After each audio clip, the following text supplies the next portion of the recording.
Salam alaikum tout le monde.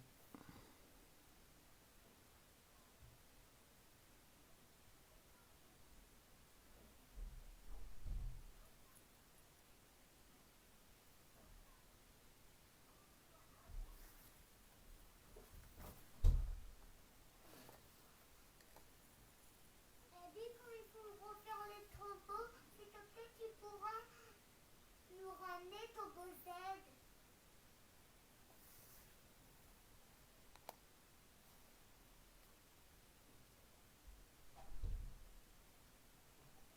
Salam alaikum tout le monde.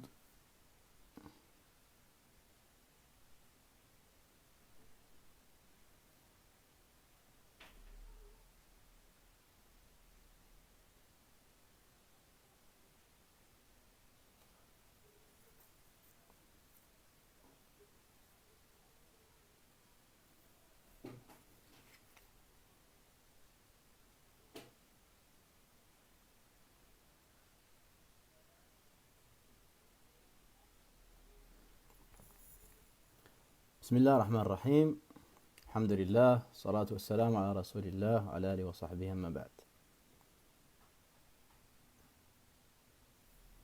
Donc nous sommes toujours dans notre série de cours qui porte sur les qualités sublimes de notre bien-aimé prophète Muhammad sallallahu alayhi wa sallam. Donc la dernière fois, on a eu l'occasion de citer les qualités, la renommée que cet homme a auprès de son Seigneur, tabaraka wa ta'ala, comment il a été loué, comment il a été honoré par son Seigneur, Allah Azza wa Jal. Il lui a accordé la prophétie, il lui a révélé le Coran, il lui a donné la bonne renommée, il lui a donné la science utile. Il m'a été donné les paroles condensées. Ces paroles sont d'une grande richesse. Allah subhanahu wa ta'ala lui a donné des nobles compagnons. Allah Azza wa Jal lui a donné al-shafa'a al-uzma, la grande intercession. Yawm al-Qiyamah, il va intercéder auprès de sa communauté. Allah subhanahu wa ta'ala lui a accordé Al-Kawthar, un fleuve au paradis. Allah subhanahu wa ta'ala lui a accordé Al-Wasila, qui est le plus haut niveau au paradis.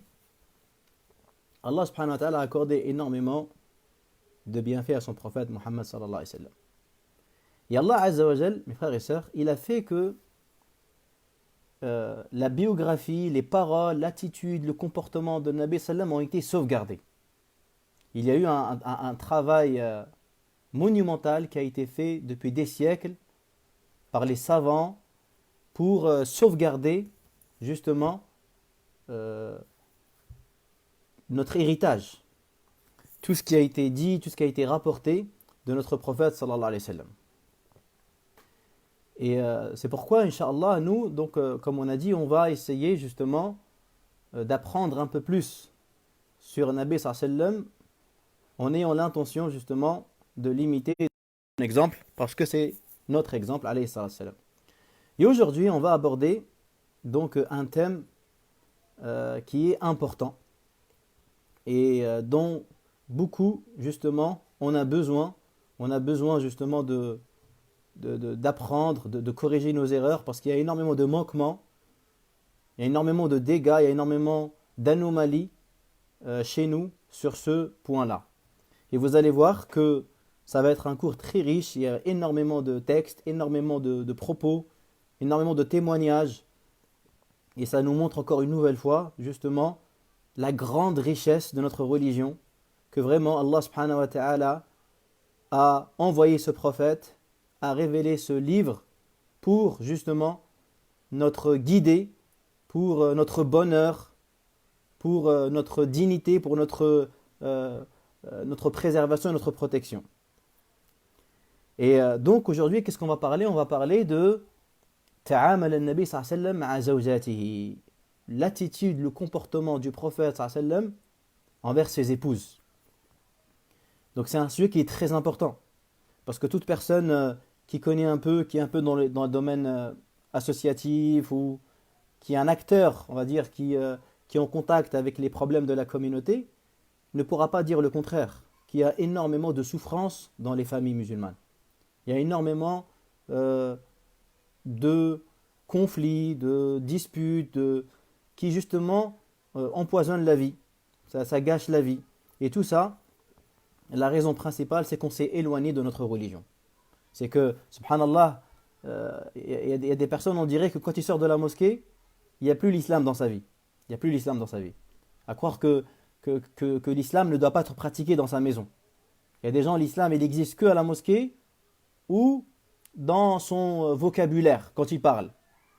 Alors que, comme on va le voir là, Inch'Allah, aujourd'hui, qu'il y a énormément de textes, énormément de choses que le musulman doit appliquer dans sa demeure et dans sa maison. Voire même le prophète, sallallahu alayhi wa sallam, il nous dit que le meilleur musulman, khayrukum li ahlihi wa ana khayrukum li ahli. Le meilleur d'entre vous est le meilleur envers son épouse et je suis le meilleur envers mon épouse. Donc, le Nabi sallallahu alayhi wa sallam donc, avait 11 femmes. Et donc, ils sont Khadija, radiyallahu anha, Aisha, Hafsa, Sauda, radiyallahu anha, Zainab, bint Jahsh, Zainab bint Khuzayma, Salama, Habiba, radiyallahu anha, Maymuna, bint al-Harith, Juwayriya, radiyallahu anha, wa Safiya, bint Huyay. Donc, avant justement de rentrer dans le vif du sujet, j'aimerais ouvrir une parenthèse. Parce que ce sujet, qui concerne justement la polygamie du prophète sallallahu alayhi wa sallam, a suscité certains propos désagréables de la part de certains non-musulmans qui s'interrogent sur la raison pour laquelle un prophète a autant de femmes. Et donc certains même ont profité, on va dire instrumentalisé ces informations pour justement attaquer même du prophète sallallahu alayhi wa sallam. Et donc et dire si c'était un prophète, alors pourquoi il a autant de femmes. Donc répondre justement à ces propos-là. Tout d'abord, nous disons que le prophète Muhammad sallallahu alayhi wa sallam, Allah subhanahu wa ta'ala lui a accordé justement cette possibilité d'avoir plus de 4 femmes, et ce n'est pas le seul prophète. Lorsqu'on consulte même chez les gens du livre, il est dit que Daoud alayhi salam avait 100 femmes. Donc ce n'est pas quelque chose qui est propre à Muhammad sallallahu alayhi wa sallam. Deuxièmement, on leur dit que si véritablement on regarde pour les raisons et le motif pour lequel le prophète sallallahu alayhi wa sallam avait autant de femmes, vous n'aurez pas tenu ce genre de... Quand on regarde la vie de Nabi sallallahu alayhi wa sallam, on va voir que sa vie, en tant que justement époux, elle est passée de plusieurs phases. Donc la première phase, jusqu'à ses 25 ans, il était célibataire, alayhi salatu wassalam. Et donc c'est à l'âge de 25 ans qu'il s'est marié avec Khadija bint Khuwaylid, radiyallahu anha. Donc il s'est marié avec cette femme, donc avec qui il est resté jusqu'à son décès, jusqu'à que Khadija anha donc est décédée. Donc pendant de 25 ans jusqu'à 50 ans, le prophète sallallahu alayhi wa sallam n'avait qu'une seule femme, qui était Khadija radiyallahu anha, qu'il a aimée et qu'il a toujours aimée jusqu'au dernier souffle donc, de sa vie. Donc ça, c'est la deuxième phase. La troisième phase, on va voir que le prophète sallallahu alayhi wa sallam, durant la mort de Khadija, il y a eu un grand chagrin, une grande tristesse, que d'ailleurs les savants de Sira nomment l'année de la tristesse. Et donc, il était très attristé du décès de Khadija radiyallahu anha, et pendant 2 ans, le Nabi sallallahu alayhi wa sallam est resté sans mariage. Donc de 50 ans jusqu'à 52 ans, le prophète sallallahu alayhi wa sallam ne s'est pas marié. Donc, à 52 ans, le prophète alayhi salam, effectivement, à ce moment-là, il a commencé à épouser plusieurs femmes pour des raisons de communication, pour des raisons de stabilité, pour des raisons de compassion, pour des raisons politiques, pour des raisons d'humanisme, comme on va le voir en quelques minutes. Donc, quelle est la première femme que Nabi sallam a épousée après le décès de Khadija? La première femme que Nabi sallam a épousée après le décès de Khadija, c'est Sauda. Sauda, frères et sœurs, c'est une femme dont les savants disent qu'elle avait entre 60 et 80 ans. C'était une femme veuve. C'était une femme dont son mari est décédé pendant la hijra de l'Abyssinie. Et c'était une femme donc, qui était issue d'une famille non musulmane, donc elle n'avait personne. Donc on voit très bien et on comprend très bien les raisons pour lesquelles le Nabi sallam, donc, a épousé cette femme Saouda radiyallahu anha. Et donc c'était une preuve, on va dire, d'humanité, de compassion alayhi sallam, à l'égard de cette femme. Également, quand on regarde le reste de ces femmes, on va voir que le Nabi sallam, il a donc eu un lien avec ces 4 califes, avec les 4 califes bien guidés. Donc il a épousé la fille d'Abu Bakr, premier calife, il a épousé la fille de Omar, deuxième calife, et il a marié ses filles donc à Uthman radiyallahu anhu, ainsi que Ali ibn Abi Talib. Également, il a épousé Salama, qui était une femme veuve, dont le mari justement Abu Salama, il est décédé. Il a épousé Habiba pour des raisons politiques, qui était la fille de Abu Sufyan, un chef de Quraysh. Également, parmi les raisons donc, humanistes de Nabi sallallahu alayhi wa sallam, lorsqu'il épouse Juwayriya radiyallahu anha, justement, qui était la fille d'un chef, justement, qui était le chef de Bani al-Mustaliq, qui était des captifs. Et Nabi sallallahu alayhi wa sallam a voulu créer une atmosphère favorable, donc il a épousé cette femme-là, et par la suite, donc, c'est toute une tribu qui a été libérée grâce à ce mariage. Il y a également des raisons législatives, comme lorsqu'il a épousé Zaynab bint Jahsh, qui était justement la femme de Zayd ibn Haritha, son fils adoptif. Et chez les Arabes, c'était quelque chose d'interdit qu'un homme se marie avec l'épouse donc avec une femme qui était l'épouse de son fils adoptif. Et donc, Nabi sallallahu alayhi wa sallam, Allah azza wa jal, donc a décrété, a voulu que son prophète sallallahu alayhi wa sallam donc se marie pour justement abolir cette tradition-là. Et donc vraiment, celui qui porte un œil justement, on va dire un œil donc bienveillant et un œil d'analyse vis-à-vis justement de ces mariages-là, il va vite comprendre justement que le Nabi alayhi salatu wassalam, pour quelle raison il s'est marié justement avec autant de femmes. Et il y a une parole magnifique que j'aimerais vous lire pour conclure, on va dire, cette petite parenthèse. Et d'ailleurs, c'est un livre que je vous recommande de lire énormément. C'est un livre Initiation du Coran de Mohammed Darraz. Et donc, il a justement un propos, on va dire, vers les pages 175, qui est magnifique. D'ailleurs, il explique justement les considérations pour lesquelles le prophète sallam a eu autant de femmes, consolé et honoré la veuve d'un martyr ou d'un mort immigré, cimenter l'union contre... Après, une fois qu'il parle de tout ça, et donc il parle justement de l'adoration de Nabi sallallahu alayhi wa sallam, que ces hommes-là qui ont voulu donner une image d'un homme qui justement est trop passionné par les femmes, etc., alors que celui qui connaît la vie de Nabi sallam, il voit, c'est exactement le contraire, puisque c'est un homme qui était constamment dans l'adoration de son Seigneur, constamment occupé. Et donc là, il a justement un propos dans lequel il dit lisez les rapports de Aïcha et des autres mères des croyants sur son emploi du temps nocturne.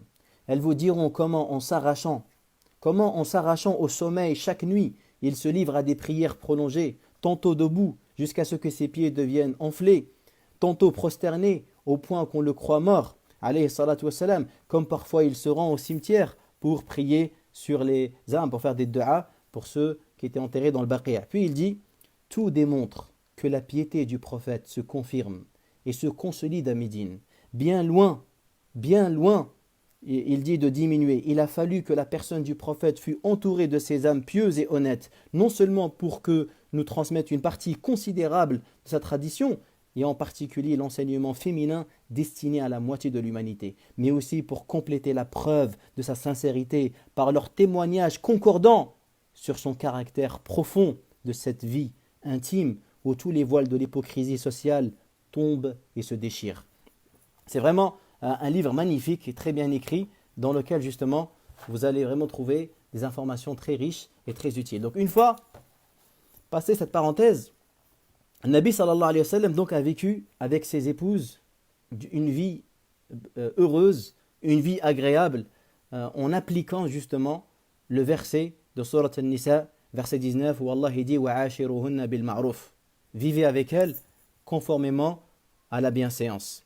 Et donc le ma'ruf ici, bien évidemment, c'est, si on le définit, on va dire littéralement, ça veut dire ce qui est connu. Et le ma'rouf, ça signifie, c'est une parole qui implique et qui regroupe tout acte ou toute parole ou tout comportement louable et noble. Et le Nabi sallallahu alayhi wa sallam donc était le meilleur envers ses épouses. Et c'est pour tout musulman, tout croyant un exemple. Et surtout, comme j'ai dit, en ces temps-là, nous sommes dans une époque où autour de nous, on n'a qu'à voir justement le taux de divorce, autour de nous, on va dire la fragilité de beaucoup de couples, l'atmosphère qui règne dans beaucoup de demeures, dans beaucoup de maisons. Les maisons sont censées être des lieux de repos, des lieux de répit. Wallahu ja'ala lakum min buyutikum sakana. Allah, il a fait de vos demeures un lieu de repos. Normalement, quand quelqu'un rentre à la maison, il trouve la quiétude, il trouve la baraka, l'entente, la sérénité.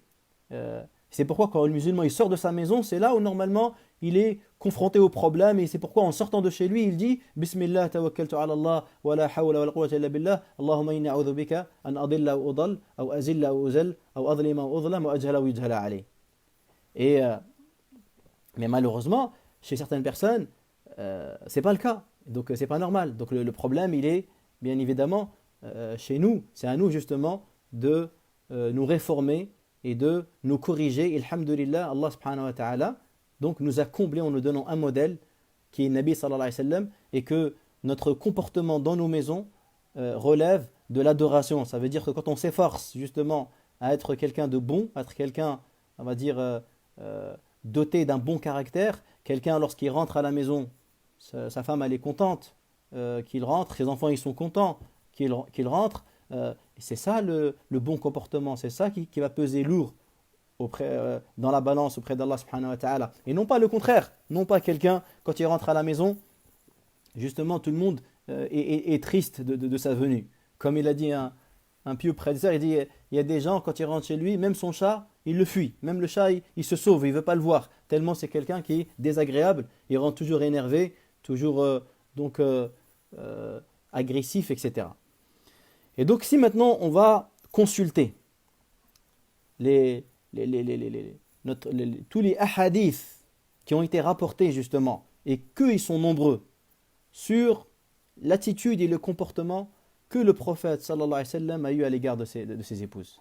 On va avoir énormément de points, énormément de leçons profitables et de paroles très fécondes. Donc, tout d'abord, quand on consulte le quotidien de Nabi sallallahu alayhi wa sallam, il y a une remarque que les savants ont fait, c'est que Nabi sallallahu alayhi wa sallam, il a fixé tous les jours justement des assises avec ses femmes.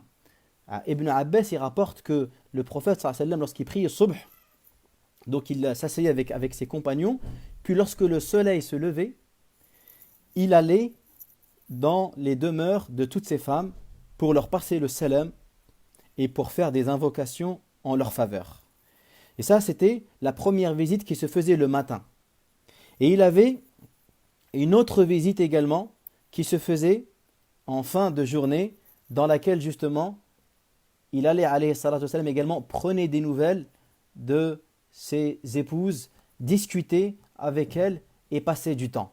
Regardez ici cette leçon importante. Un homme qui est un prophète, qui est un messager, qui a de lourdes responsabilités, et justement tous les jours il donc prend des nouvelles de ses épouses, il prend le temps de s'asseoir, il prend le temps de discuter, il prend le temps de les consoler, il prend le temps de les écouter. Regardez, on va dire cet exemple et comparez-le avec celui qui parfois il passe des semaines voire des mois sans même parler avec sa femme. Il rentre tard le soir et quand il rentre c'est pour regarder la télé, c'est pour dormir, c'est pour regarder son téléphone portable. Il n'y a pas de discussion, il n'y a pas de relation, etc., etc. Donc ça, c'est clair et net qu'une telle attitude, elle est très loin de l'attitude et du modèle prophétique.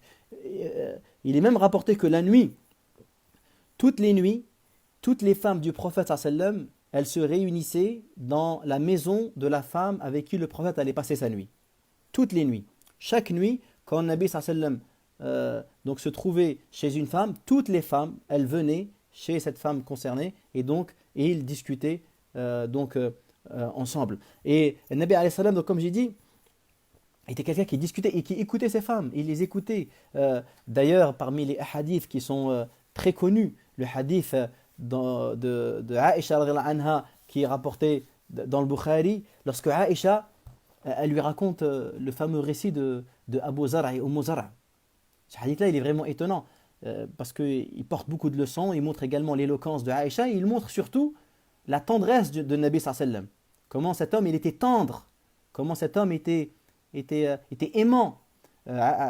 Aïcha, anha, elle rapporte, elle dit que, donc elle raconte ça au prophète, elle lui dit que 11 femmes donc, réunies ensemble, et elles se sont promis justement de ne rien cacher, et que chacune, elle parle de l'état de son mari. Et donc Aïcha nous dit que la première, elle dit, moi mon mari est une viande de chameau, décharnée, au sommet d'une montagne escarpée, ni facile pour être surmontée, ni gras pour être pris et échangé. Et la deuxième, elle dit, moi mon mari, je n'oserais parler de lui, car je crains de ne point m'interrompre. Si j'en parlais, je ne citerais que ses défauts apparents et cachés. Et l'autre, la troisième, elle dit, moi si je parle, il me répudie, si je me tais, il oublie. Et donc elle cite énormément de... La septième, elle dit, mon époux est impuissant, irrésolu, etc. La huitième, donc c'est un hadith qui est très long. Et donc après, Aïcha, donc elle arrive justement à parler de Zara. Et donc Zara, elle dit, moi mon mari, Abu Zara, quel grand homme Abu Zara. Il a chargé mes oreilles de bijoux, a engraissé mes bras, m'a rempli de moutons au flanc d'une montagne, m'a conduit parmi les siens, là où l'on entend les hennissements des chevaux et le bruit des chameaux, où l'on voit qui bat le blé ou tamise le grain. Quand je parle auprès de lui, je ne suis guère insulté.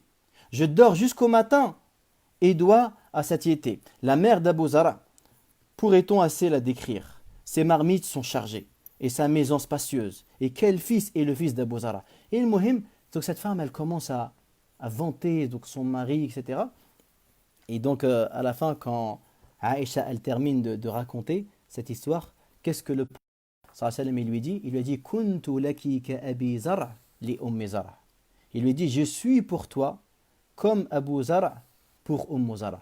Et ça, c'est un hadith que vous pourrez de consulter, les rapportés dans le Bukhari et Muslim, et surtout lorsque également on consulte le commentaire et l'explication. C'est vraiment un hadith qui est riche en leçons. Donc c'est pourquoi, ça c'est un point qui montre que l'homme, en vérité, il est de son devoir de réserver un temps justement pour sa famille. Parce que sa famille ont un droit sur lui, et Nabi sallallahu alayhi wa sallam donnait le droit donc à sa famille alayhi salatu wassalam. C'était quelqu'un alayhi salam qui était fidèle. Et ça, on a pu également en parler hier, notamment par rapport à sa relation avec Khadija radhiyallahu anha.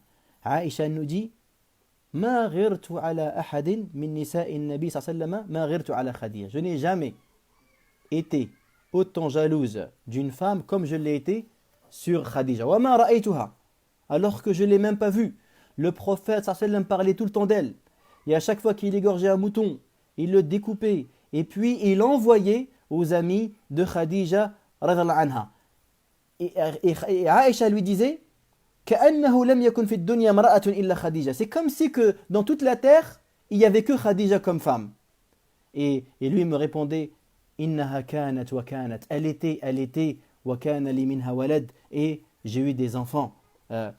Également, donc elle dit également dans notre hadith, كان رسول الله صلى الله عليه وسلم إذا ذكر خديجة لم يكن يسأم من ثناء عليها والاستغفار لها. Il ne se lassait pas justement de la tarir de d'éloges et de invoquer justement en sa faveur. Il y a aussi un autre hadith dans lequel Aïcha nous dit qu'un jour Hala bint Khuwaylid, et Hala c'était la sœur de Khadija, anha, elle est rentrée pour visiter le prophète sallam. Donc elle a demandé la permission, et là Aïcha elle a dit, dès que le prophète il a entendu la voix de Hala, son visage il a changé. La joie elle était manifeste sur son visage, parce que Hala, sa voix, elle ressemblait énormément à celle de sa sœur Khadija. Et donc quand il a entendu sa voix, il a dit Allahumma Hala. Aïcha a dit Qalat faghirtu. Je suis tombée jalouse. Et donc après Aïcha, elle a dit des paroles. Elle a dit voilà, pourquoi tu penses toujours à cette vieille femme, alors qu'Allah t'a donné meilleur qu'elle. Et Aïcha, elle dit, j'ai vu le visage du prophète, il a changé. Et il m'a dit, Ma abdalani Allahu khayran minha. Allah ne m'a jamais donné meilleur qu'elle. Qad amanat bi id kafara bin nas. Elle a cru en moi lorsque les gens m'ont renié. Et donc après, il cite de nombreuses qualités. Et ça montre justement donc la fidélité. Hein, quel mot, quelle qualité, cette fidélité que le Nabi sallallahu alayhi wa sallam donc, avait alayhi salam à l'égard de ses épouses. Et Nabi sallam également était quelqu'un qui exprimait son amour envers ses femmes. Amr ibn al-As, il dit, je lui ai demandé, quelle est la personne que tu aimes le plus? Et il m'a répondu, Aïcha. Je lui ai dit, parmi les hommes, il a dit son père. Et ça également, ça montre que comment Nabi sallam également donc, faisait preuve de tendresse et il n'y avait pas justement de gêne à exprimer qu'il aimait son épouse. Également, Nabi sallam dans la Sira, donc dans ses livres riches qui sont le Bukhari, Muslim, Sunan Abi Daoud, Sunan Nasa'i, Tirmidhi, vous trouvez énormément de hadiths justement rapportés justement sur l'attitude et le comportement du prophète sallallahu alayhi wa sallam, parce que c'est très important justement d'appliquer la piété dans nos maisons. La piété, c'est pas seulement un vêtement qu'on met lorsqu'on sort dehors et quand on rentre chez nous, les masques tombent. Non. Et d'ailleurs, ça montre également la véracité de cet homme. C'est que dans la vie de Nabi sallam, il n'y avait pas de zone ignorée. On était au courant de toute sa journée, toutes ses nuits. Il n'y avait pas de décalage dans sa personnalité. Tous les gens qui l'ont côtoyé, toutes ses femmes, ses épouses. Et d'ailleurs, c'est pourquoi la sagesse d'Allah Azza wa Jal, c'est la hikmah d'Allah. Allah, il a voulu qu'il y ait autant de femmes et qui nous rapporte justement tout ce qu'il faisait à la maison. C'est justement grâce aux épouses du prophète sallam qu'on connaît des choses très intimes.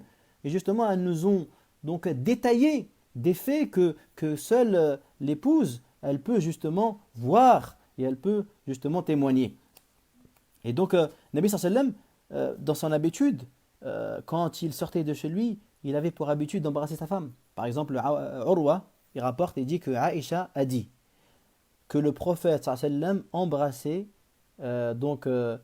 certaines de ses femmes avant d'aller à la prière. Et il ne faisait pas ses ablutions. Donc, elle disait ça.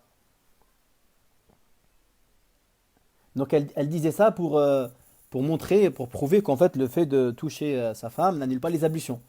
Et donc Urwa il lui dit qui est cette femme? C'est toi, n'est-ce pas? Il dit fadahikat, et elle a ri. Elle a ri. Également, elle rapporte également que Nabi sallam l'embrassait alors qu'il jeûnait. Kana sallam yuqabbilu wa yubashir wa huwa sa'im.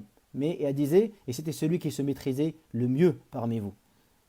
Et regardez également qu'est-ce qu'elle nous dit Aïcha, que le prophète sallam avait l'habitude de boire justement du récipient de Aïcha et elle disait qu'il choisissait le même endroit dans lequel je buvais. Et ça montre également une certaine tendresse. Nabi sallam également utilisait le siwak, vous savez le siwak, ce bâton avec lequel on se brosse les dents, il utilisait le siwak qu'utilisaient également ses épouses. Et ça également, c'est une marque de tendresse. Il dormait également, comme rapporte Aïcha radhiyallahu anha, sur la cuisse de son épouse, alayhi salam. Il est mort, alayhi salam, alors que sa tête, elle était posée sur la poitrine de Aïcha radhiyallahu anha. Aïcha, elle dit, Tuwuffiya an-nabi sallam fi bayti. Il est mort dans ma maison, wa fi nawbati, alors que c'était justement c'était son jour avec wa bayna donc sahari wa nahari.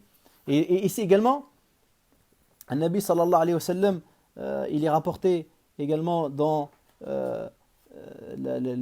notamment Sahih Muslim, le hadith numéro 2037, que lorsqu'il était invité à un mariage, il insistait pour que justement une de ses épouses vienne avec lui. Et regardez ce témoignage remarquable de Anas ibn Malik qui dit qu'il y avait un voisin, le prophète sallallahu alayhi wa sallam avait un voisin qui était perse et qui était connu pour faire à manger de bons plats, de plats savoureux. Et un jour, donc, il a préparé un bon plat, il a invité le prophète sallallahu alayhi wa sallam. Et le prophète, il lui dit, tu m'invites, mais et celle-là, en parlant de Aïcha. L'homme, il lui a dit non, c'est que toi. Il lui a dit, le prophète, alors non, je ne viens pas. Et donc, l'homme est venu, il l'a invité une deuxième fois. Et le prophète, il lui a dit, et celle-là? L'homme, il lui a dit, non, c'est pour toi. Et donc il revient une troisième fois. Et il lui dit, à Rasulallah, là je t'invite. Il lui dit, et celle-là? Il lui a dit d'accord. Et donc ils sont rentrés donc, chez lui pour prendre donc, ce repas. Euh, Également, Nabi sallallahu alayhi wa sallam, ce qui montre également dans la sunna la tendresse qu'il avait, c'est qu'il est arrivé parfois que sa femme, elle le visitait alors qu'il se trouvait en retraite spirituelle. Vous savez, le i'tikaf au moment de Ramadan, le prophète sallam il passait donc les 10 derniers jours, une nuit dans la mosquée dans laquelle il se consacrait pleinement à la prière et à l'adoration. Sa fille bint Huyay, elle raconte que justement le prophète sallallahu alayhi wa sallam était en état de i'tikaf. Donc il était dans l'i'tikaf, dans la mosquée, se consacre totalement à l'adoration. Il dit فَأَتَيْتُهُ أَزُورُهُ لَيْلًا. Je suis venu donc lui rendre visite une nuit. فَحَدَّثْتُهُ. Donc j'ai discuté avec lui, puis je me suis levé pour repartir. فَقَامَ مَعِي. Il s'est levé et il m'a accompagné. Donc il est sorti de la mosquée, en sachant que normalement quand on est en état d'i'tikaf, on ne doit pas sortir de la mosquée, que en cas de besoin. Il est sorti. Il m'a raccompagné. Il dit, alors qu'on était dans... Elle raconte sa fille donc, bint Huyay, que en allant justement en rentrant chez nous, deux hommes, Rajula min al-Ansar, donc ont croisé le chemin du prophète et de sa fille. Et donc quand ils ont vu le prophète avec cette femme, ils ont pressé les pas. Parce qu'ils étaient gênés justement de, on va dire, se retrouver tête à tête avec le prophète alors qu'il était avec son épouse. Et là, le prophète les a appelés. Ala rislikuma. Innaha Safiyya bint Huyay. Il leur dit, attendez, cette femme-là, c'est Safiyya bint Huyay. Ces deux hommes, ils ont dit, Subhanallah, Subhanallah. C'est-à-dire qu'on n'aurait pas pu imaginer autre chose, ya Rasulallah.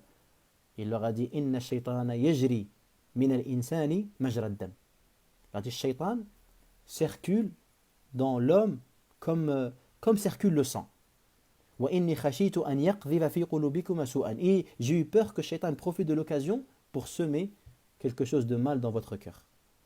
Et ça, ce hadith-là, c'est une leçon pour également montrer que le musulman doit toujours éviter de se mettre dans des situations douteuses pour ne pas justement susciter des mauvaises paroles à son égard. Donc le Nabi sallallahu alayhi wa sallam a eu une vie heureuse avec ses épouses. Heureuse. Ça ne veut pas dire qu'il n'y avait pas de tension, il n'y avait pas de dispute parfois, mais le Nabi sallallahu alayhi wa sallam, il réglait, comme on le verra, très rapidement, parce que justement, c'est ça qui est demandé aux musulmans. Si nous, on laisse notre ego de côté, le problème, c'est que des petites disputes, elles prennent de grosses proportions. Vous savez pourquoi? Parce que chacun, il va avoir raison. Parce qu'il y a trop de fierté. Parce que l'ego, il a pris trop de place dans la vie, et donc il y a des gens, il lâche pas l'affaire. Donc la femme et l'homme, chacun, il reste bloqué sur ses positions, et voilà, donc ils sont prêts à pourrir leur vie, et à pourrir la vie de leurs enfants, juste pourquoi? Pour qu'ils se donnent raison. Pour dire non, c'est pas de ma faute, c'est lui. C'est pas moi, c'est sa faute à lui.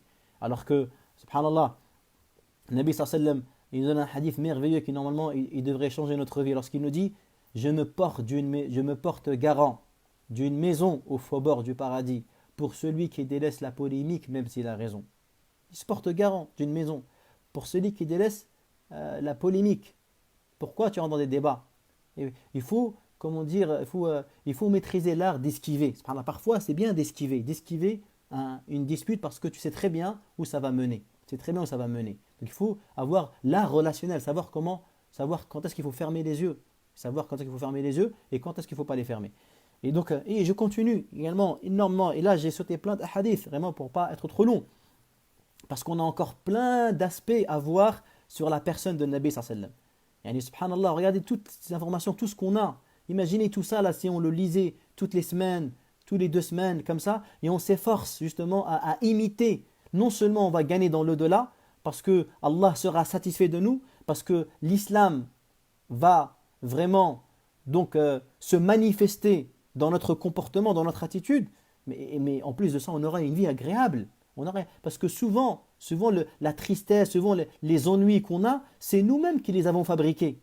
C'est nous-mêmes qui avons construit ces problèmes-là. Parce que c'est nous qui avons voulu justement faire triompher notre ego. On n'a pas voulu lâcher prise. Et donc après, on se met dans des situations vraiment désagréables. Également, Aïcha radhiyallahu anha, qu'est-ce qu'elle nous dit? Regardez. ما ضرب رسول الله صلى الله عليه وسلم شيئا قط. Jamais le prophète n'a tapé quelqu'un. Jamais, jamais, elle dit, le prophète n'a tapé une femme. Jamais le prophète sallam a levé sa main sur une femme ou sur un servant. Sauf quand justement il était dans le combat, dans la guerre sainte. Et donc, également parmi les récits également qu'on pourrait citer, c'est que An-Nabi sallallahu alayhi wa sallam, également dans un hadith vraiment, on va dire, très très, on va dire, intéressant à méditer, c'est que un jour, Nu'man ibn Bashir, qu'est-ce qu'il nous dit? Regardez. Il nous dit Abu Bakr, radiyallahu anhu, donc Abu Bakr qui est le compagnon du prophète, et c'est également le père de Aïcha. Donc, Jaa Abu Bakr yasta'dhinu ala al-Nabi sallallahu alayhi wa sallam.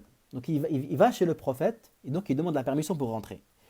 Mais dès qu'il se rapproche de la maison, il entend la voix de Aïcha, qui est en train de crier sur le prophète sallallahu alayhi wa sallam.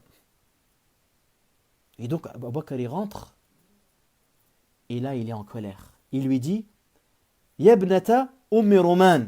Donc il ne dit pas Yabnata Abu Bakr, tellement il est en colère contre elle, il lui dit ô fille de Roman, en citant sa mère. Ça, ça me rappelle comme le fait, au jour le prophète il a dit à Aïcha, il dit je sais quand est-ce que tu es en colère contre moi et quand est-ce que tu es satisfaite.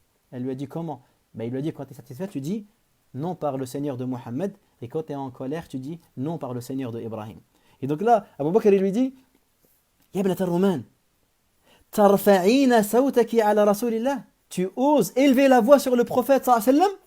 Et donc il se rapproche d'elle. Et là, Aïcha, qu'est-ce qu'elle fait? Elle se cache derrière le prophète sallallahu alayhi wa sallam, qui la défend. Et donc qui la défend et qui repousse Abu Bakr de lui dire laisse-la.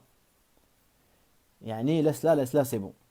Et donc Abu Bakr il part. Et quand il part, là le prophète lui dit tu as vu comment j'étais sauvé? Tu as vu, c'est moi, je me suis interposé, etc. Et donc là il commence à rire. Abu Bakr, qu'est-ce qu'il a fait entre-temps? Il est repassé donc à côté de la maison pour écouter est-ce que cette dispute elle continue toujours ou pas. Et donc en se rapprochant de la porte, il entend des rires. Et donc il est étonné. Donc il y a quelques minutes là, c'était la guerre, et là il rit. Et donc il est rentré de nouveau, il a dit à Rasulallah, Ashrikani fi silmikuma, kama ashraktumani fi harbikuma. Faites-moi participer à votre traité de paix, comme j'ai participé à votre guerre.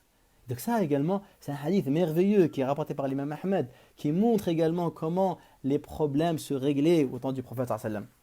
Également un autre hadith, un jour le prophète sallallahu alayhi wa sallam, donc il va visiter sa fille Fatima, radiyallahu anha. Il rentre et il lui dit, et donc dès qu'il voit sa fille, donc il voit très bien qu'elle s'est disputée avec son mari. Il le voit, il le sent. Et là il lui dit, il est où ton cousin? Regardez, il n'a pas dit il est où ton mari, il est où ton cousin? Donc il lui rappelle les liens de parenté, parce qu'il sait qu'il y a eu une dispute. Et donc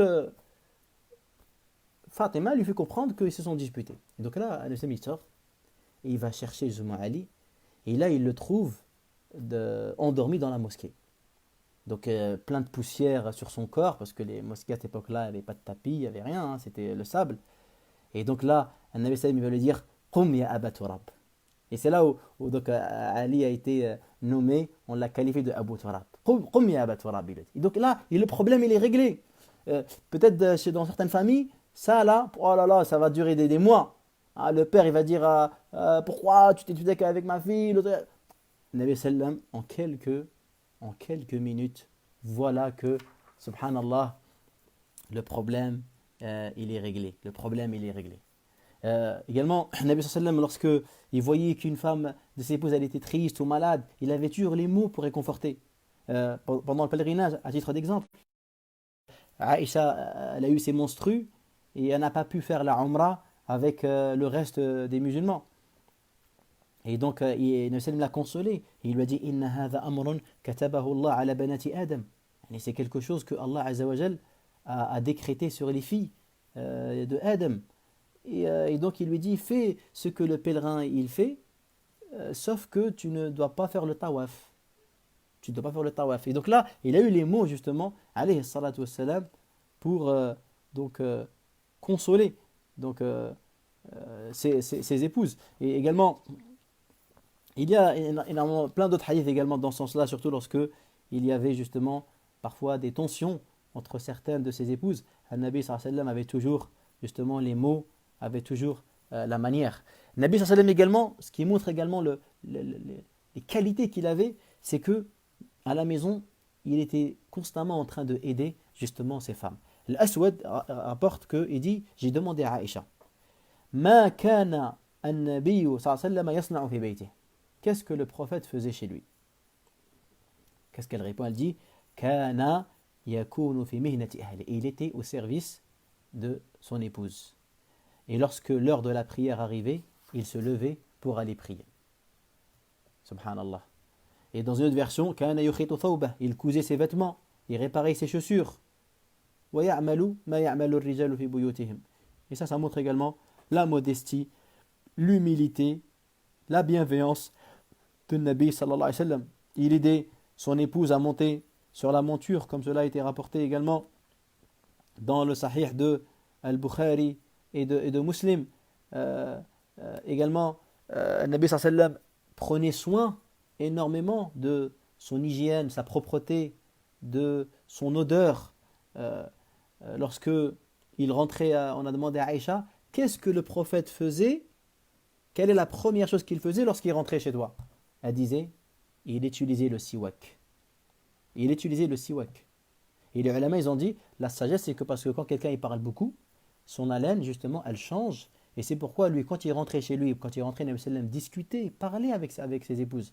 Et donc, la première chose qu'il faisait, c'était quoi? C'était de se brosser les dents avec le siwak avant d'entamer une conversation. Ibn Qayyim, lorsque il décrit justement son caractère, il dit Kana sallallahu alayhi wa sallam yuhibbu siwak. Il aimait le siwak.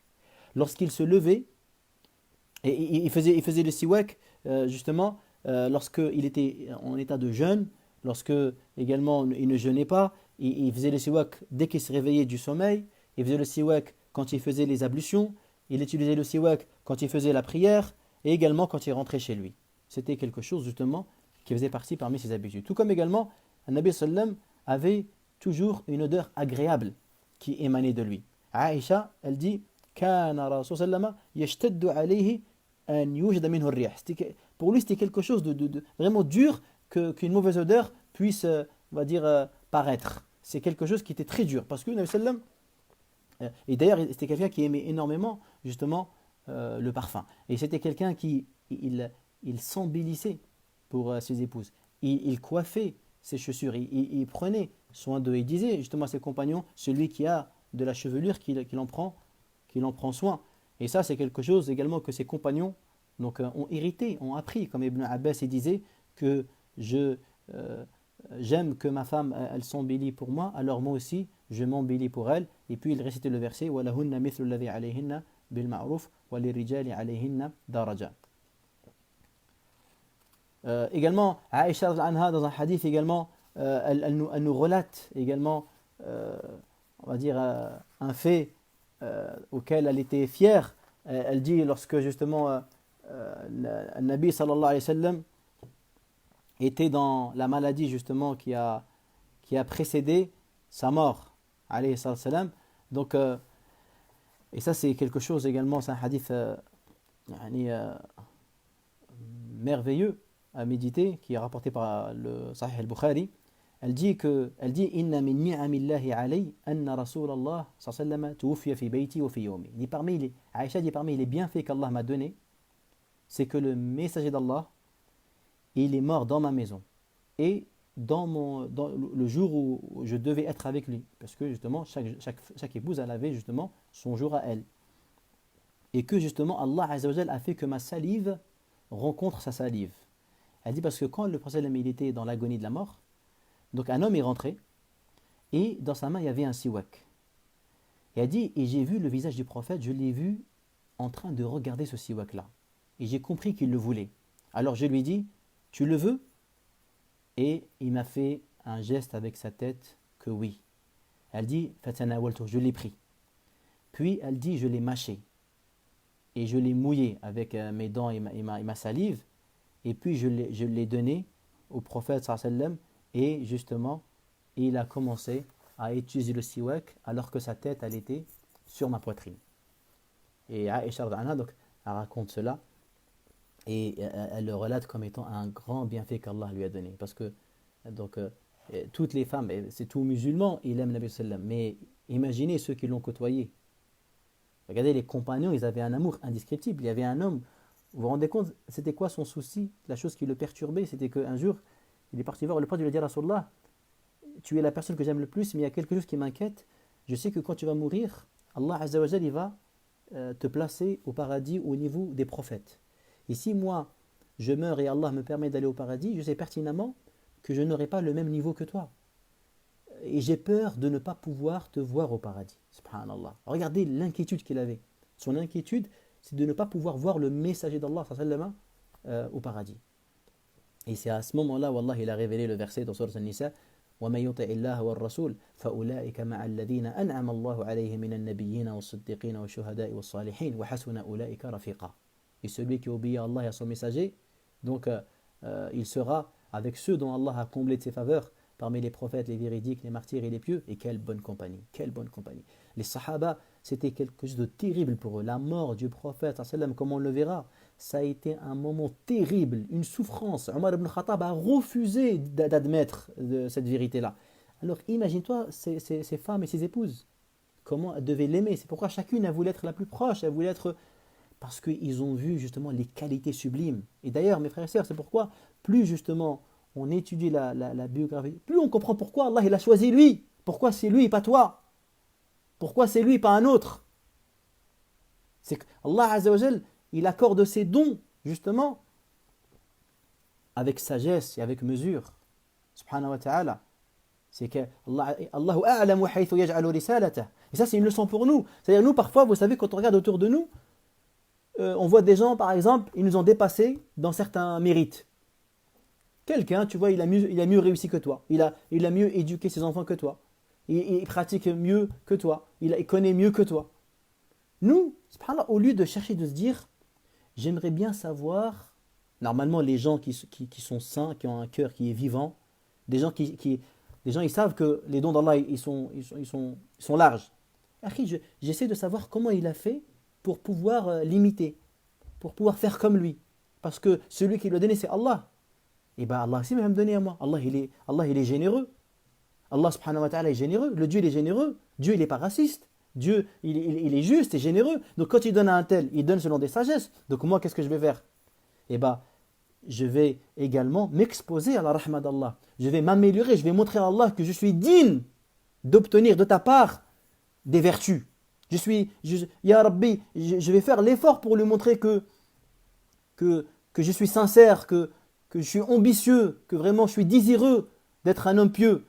Mais pour beaucoup, ce n'est pas le cas. Pour beaucoup, c'est plutôt la jalousie. C'est plutôt les regards haineux de regarder, mais lui, un regard de méchanceté, de haine. Rabbi, que Rabbi lui donne une monsiba, Inch'Allah, qu'il lui arrive ça, Inch'Allah, voire même on se réjouit du malheur, ou quand on apprend qu'il lui arrive quelque chose, c'est bien fait pour lui, etc. La jalousie, les soupçons, etc. Subhanallah. Comme si, subhanallah, comme si au paradis, il n'y aura pas de place. C'est vraiment, tu vois, la bêtise de l'homme, vraiment l'ignorance de l'homme, tu vois. C'est que subhanallah, les dons d'Allah, ils sont vastes. C'est pas parce que cette personne-là, il va avoir beaucoup de choses qu'il m'a pris quelque chose, parce que Rabbi, il est riche, la main d'Allah, elle est remplie. N'avez-vous pas vu tout ce qu'Allah a dépensé depuis la création des cieux et de la terre? Et subhanallah, tu trouves, nous surtout, et là où il y a le plus de jalousie, comme vous le savez, c'est dans les familles. Et entre les voisins, etc. Donc chacun il s'observe. T'as des gens, lorsqu'ils voient son frère ou son voisin, il a acheté une belle voiture, il ne dort pas la nuit.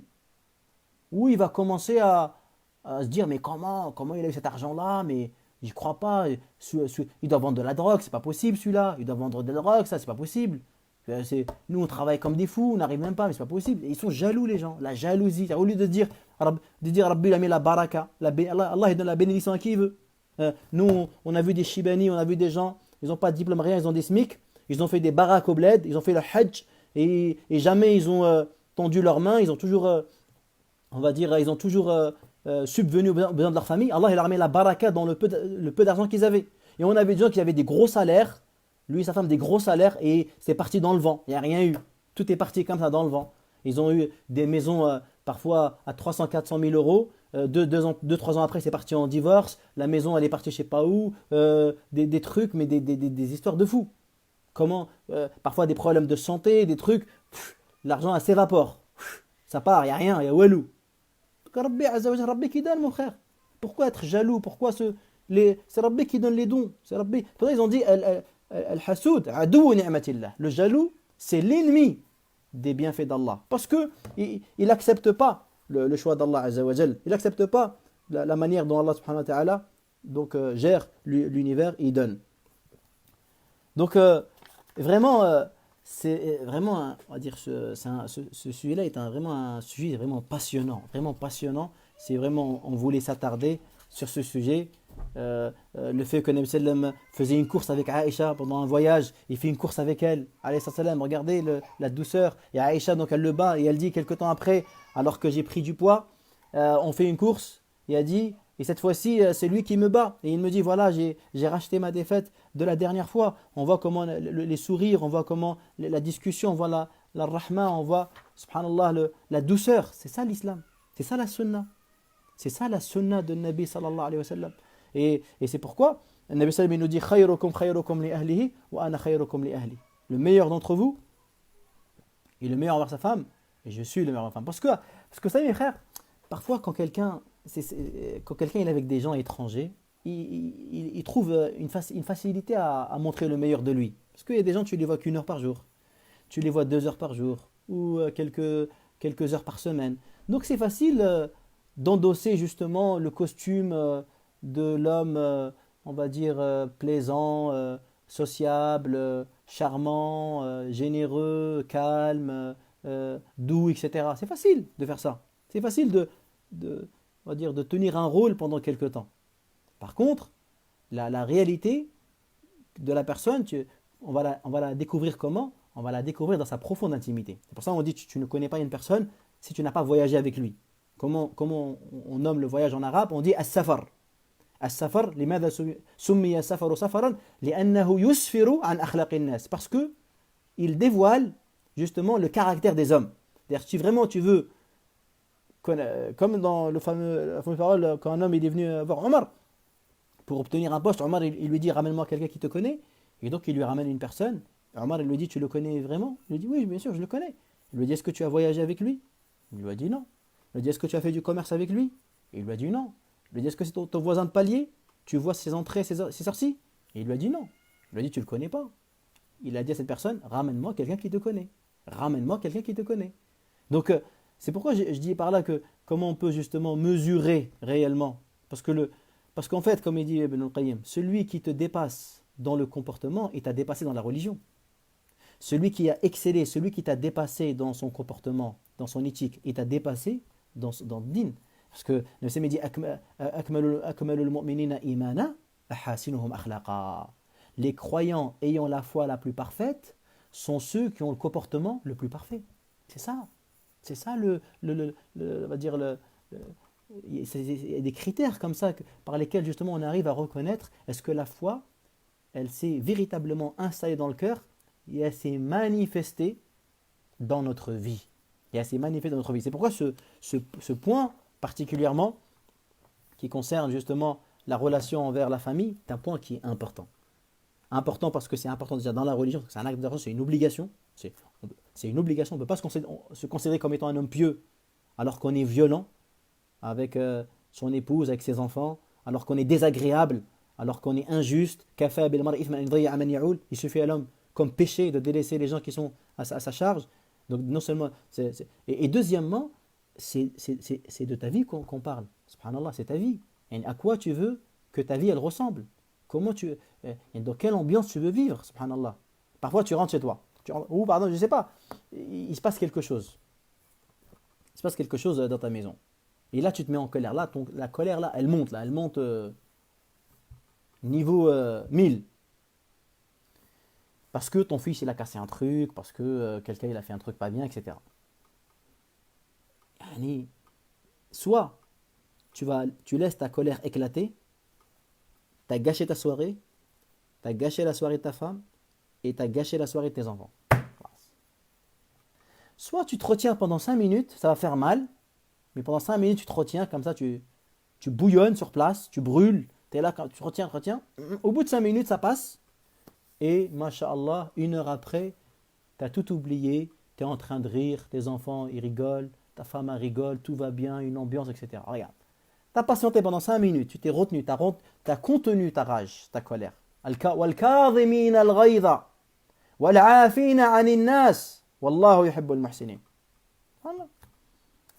Nabi sallallahu alayhi wa sallam, Aïcha, qu'est-ce qu'elle dit? Elle dit qu'à chaque fois que Fatima, sa fille, elle rentrait, elle dit à chaque fois que j'ai vu, peut-être dans Muslim, elle dit à chaque fois que j'ai vu Fatima rentrer, le prophète il se levait. Sa fille elle rentre, il se lève. Il va vers elle, il prend sa main, il lui embrasse la main. Et puis après, il la fait asseoir là où il était. Et il disait Fatimatu bid'atun minni. Fatima est une partie de moi. Ce qui réjouit à Fatima me réjouit à moi aussi. Ce qui attriste Fatima m'attriste moi aussi. Yu'dhini ma adaha. Ça, donc, c'est les qualités de Nabi sallallahu alayhi wa sallam. Ça, c'est vraiment une quantité infime de la moralité, des traits, du comportement, de l'attitude du prophète sallallahu alayhi wa sallam à l'égard de ses épouses. Et allez maintenant faire donc, le bilan avec notre réalité à nous. Subhanallah. Et là, vous allez voir au niveau de taqwa. En ce moment, c'est Ramadan, beaucoup ont lu le Coran. Et beaucoup, je pense, ils ont déjà terminé Surat al-Baqarah. Dans Surat al-Baqarah, vous avez lu les versets qui parlent du divorce. Les pages de Surat al-Baqarah. Regardez combien de fois le terme al-muttaqin y revient. Même dans Surat al-Talaq également. Surat al-Talaq, d'ailleurs, c'est une sourate qui fait à peu près 13 versets. C'est la sourate où Allah il leur donne le plus la taqwa. وَمَن يَتَّقِ اللَّهَ يَجْعَل لَّهُ مَخْرَجًا وَمَن يَتَّقِ اللَّهَ يَجْعَل لَّهُ مِنْ أَمْرِهِ يُسْرًا. Et celui qui craint Allah, Allah il trouvera une issue favorable. C'est un verset qu'on entend souvent. Ce verset-là, il a été cité dans quelle sourate? Surat al-Talaq, le divorce. Dites-moi, dans tous les gens que vous connaissez autour de vous, qui sont ceux qui ont divorcé avec la sunna de Nabi sallallahu alayhi wa sallam? Qui sont ceux que, voilà, après, là, ils ont respecté lorsqu'ils sont arrivés à un stade où il n'y a plus aucune solution, et qu'ils ont divorcé en respectant la sunna du prophète sallam, c'est-à-dire en respectant la période de véduité, 3 mois ils vivent ensemble, pendant les 3 mois ils ont fait un avocat commun, les biens, chacun y prend ses biens, et dans le respect, wala tansaw al-fadla baynakum, et après pour les enfants il n'y a pas de problème. Qui sont? Subhanallah, c'est devenu des exceptions. Tu regardes, tu dois réfléchir pendant longtemps. Oh, mais c'est qui déjà? C'est vrai, c'est qui? Elle est où la taqwa? Elle est où la taqwa?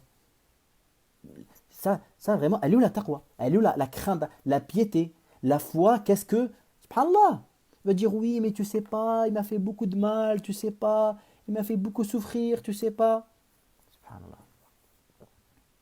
Allah subhanahu wa ta'ala dans le Coran, il nous encourage même à pardonner à ceux qui ont tué un être cher à nous. Quelqu'un qui a tué ton enfant, c'est ton droit de demander justice, mais on te dit que pardonner, c'est la meilleure des choses.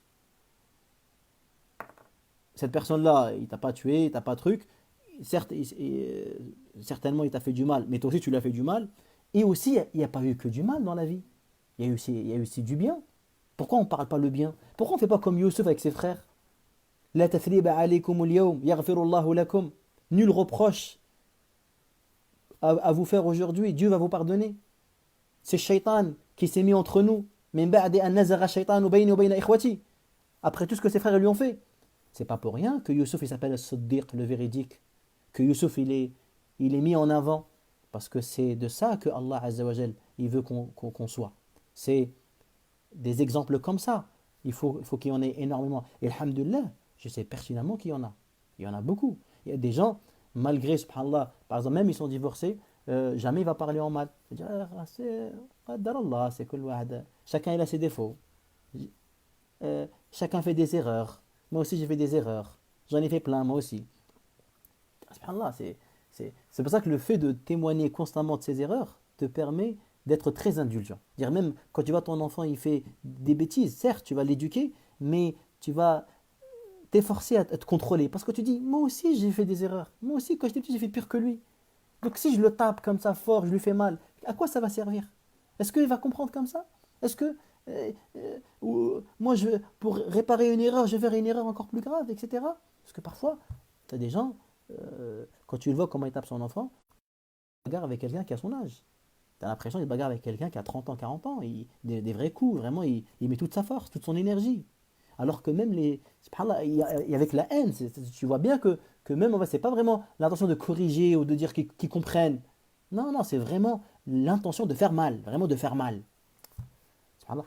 Donc, c'est-à-dire qu'il y a vraiment une remise en question qui doit être faite. Nous sommes dans le mois de Ramadan, il faut absolument que ce jeûne, que la lecture du Coran, que la biographie du prophète sallam qui est entre nos mains, justement, elle doit être... C'est vraiment un trésor d'idées qui est entre nos mains. Un modèle de vie qui est accessible à nous tous. Le chemin de la droiture, le chemin de la réussite, il est tracé. Le problème, c'est quoi? C'est l'absence de volonté. Le problème, c'est l'amour de la dunya. Le problème, c'est l'amour de l'ego, l'amour de soi. Aujourd'hui, l'amour de l'ego, c'est... T'as des gens, tu lui dis, pourquoi tu es dans la religion? Il te dit, ouais, c'est pour trouver la paix du cœur. C'est-à-dire que même ta quête de la religion, c'est pour ton propre amour à toi, subhanallah. C'est étonnant. C'est-à-dire que même certaines personnes, quand ils cherchent le chemin de la religion, c'est pas pour... C'est-à-dire la première réponse, c'est pas d'adorer Allah, de me rapprocher de mon Seigneur, parce que Dieu m'a créé pour l'adorer, parce que c'est le Dieu, c'est celui qui a les qualités parfaites, les attributs sublimes, parce qu'il mérite que je l'adore, il mérite que je l'évoque constamment, il mérite que je me consacre à lui. Toute chose, elle est éphémère, toute chose, c'est des créatures faibles, éphémères, de courte durée. C'est lui le vrai, c'est lui la réalité. Non, certains même dans l'approche de la religion, il te dit pour trouver la paix intérieure. C'est comme quelqu'un, il te fait du bien, et il fait du bien, et il dit, en fait, tu sais, je t'ai donné ça, c'est pas pour te faire plaisir, hein. C'est juste pour bien dormir la nuit, c'est tout. Hein. Parce que si je te donne pas ça, je sais que je vais mal dormir, alors autant je te donne, comme ça je dors bien. C'est-à-dire qu'en fait, que toi tu sois bien, c'est pas mon problème. Ce qui m'importe le plus, c'est que moi je dors bien la nuit. Regarde cette vision qu'on a, vraiment égoïste, et on est dans l'époque de l'égoïsme, hein, de l'individualisme, hein, du moi, de tout est centré sur la personne, sur l'individu. Et vraiment, on souffre de ça. Vraiment, c'est quelque chose à laquelle on doit vraiment être conscient que c'est une maladie qui touche notre siècle, qui touche le monde actuel dans lequel nous sommes. Cet égocentrisme, cet amour de soi, et ça on le voit, surtout dans les sociétés modernes, etc. Voilà, il n'y a pas l'esprit de famille, il n'y a pas l'esprit de voisin, chacun pour soi. Tu vois quelqu'un par terre, tu marches. Vraiment, je m'en fous de tout, quoi, tu vois. Vraiment le contraire de ce que l'islam nous enseigne. Vraiment le contraire de ces qualités qui sont censées, on va dire, exister dans notre cœur. Qu'Allah subhanahu wa ta'ala nous pardonne, nous guide, nous purifie, nous accorde la droiture, nous accorde la sérénité, nous accorde la compréhension de la religion, nous accorde l'énergie pour pratiquer tout ce qu'on connaît. Parce que c'est bien de connaître plein de choses, mais si on n'applique pas, eh ben, c'est des preuves contre nous. Parce que la science, le savoir, soit c'est une preuve en notre faveur, soit c'est une preuve contre nous. Je vais m'arrêter là pour aujourd'hui. Qu'Allah subhanahu wa ta'ala donc, vous récompense pour votre écoute, pour votre présence. Et je vous donne rendez-vous, Inch'Allah, à demain. Wa barakallahu fikum. Wa salam alaikum wa rahmatullahi wa barakatuh. Donc il y a ce soir, déjà le dars de ce soir, 15 minutes avant l'Isha, et demain après l'Asr, Inch'Allah, pour le cours de tafsir.